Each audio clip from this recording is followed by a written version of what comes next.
Empty streets, hospitals overwhelmed, uncertainty and fear.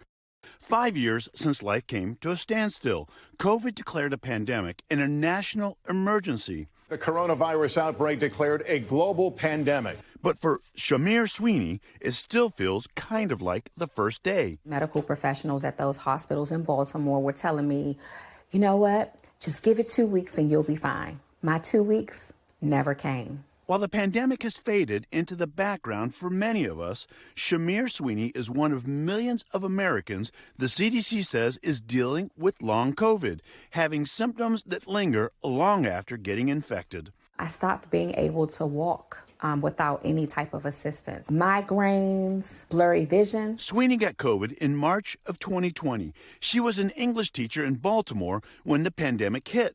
Still, she deals with a slew of symptoms like brain fog, body pain, and memory loss, and has a pile of pills to manage them. This is my acid reflux medication. We've spoken with Sweeney several times over the years about her condition. It's hard for me to walk. I actually just was approved for disability. There are times when I still sit and cry. And now? 5 years later, I can't remember my healthy body.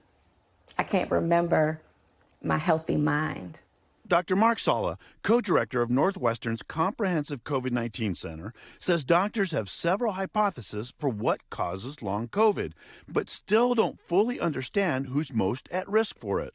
I see plenty of folks who have, for all we know, a good immune system, have been vaccinated, and have done everything well from that standpoint to protect themselves, and will still come in with 6 months of fatigue. Do COVID vaccines protect you in any way against developing long COVID? Vaccines prevent against severity of infection, and severity of infection is well linked to having bad consequences from COVID infection. And answers may be getting further out of reach, with President Trump cutting the Long COVID Advisory Committee last month to get rid of what he called unnecessary parts of the federal bureaucracy. Long COVID patients like Sweeney say it's a blow. She's also worried about losing government disability support, saying working an in-person job is out of reach. There are days that I can't even get out of the bed.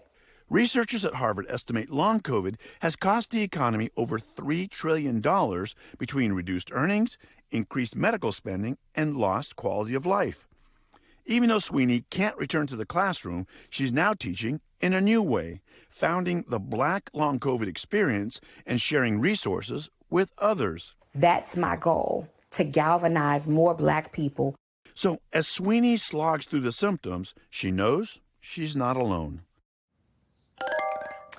Dr. John Torres is joining us now. So, Dr. John, if people do, you talk about it there. She knows she's not alone. If others have these lingering long COVID symptoms, what are they supposed to do? I assume be in touch with their doctors? Exactly, Hallie. And the first thing is to realize it could be long COVID, because these symptoms could be subtle, but the definition is if you have some of these symptoms 3 months after having COVID, then it could be long COVID. And we're talking fatigue, brain fog, muscle aches, lack of sleep or not ability to get to sleep. If you're having those kinds of symptoms and they simply linger and don't seem to go away, definitely talk to your doctor. There are things that can be done. We have no treatments right now. We have no cures for it, but we're certainly making some headway, and we want to make sure people are taken care of, especially their mental health, because it can take a toll on that as well, Hallie. Thanks for watching. Stay updated about breaking news and top stories on the NBC News app, or follow us on social media.